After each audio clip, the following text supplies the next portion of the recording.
மன ஆறுதல் தந்திடுமாறு முகம் தருவாய் பக்தருக்கு 100 வரும். கோதையர் இருவர் மலை மேலிருக்க திருமுருகனும் எழிலாய் கொலுவிருக்க அருள் தரும் நவகிரகம் உன்னை துதிக்க சரவணனின் காட்சி சென்னிமலையில். விழிகள் 6 கொண்டவனே என்னை மறந்தேன் உன்னை காண்கையிலே. பன்னீர் காவடிகள் எடுத்து வந்தோம் எங்கள் பாவங்கள் எல்லாம் கரையுதப்பா. சென்னி மலையின் ஆண்டவனே உன்னை தஞ்சம் அடைந்தேன் பாதத்திலே. வேலும் மயிலும் துணை வந்திடுமே சிவபாலனின் அருளும் உடன் வருமே.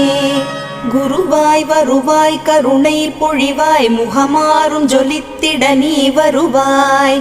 அபயம் தரும் கந்தனின் 6 முகம் பரிவாய் வருமே அருள் தந்தி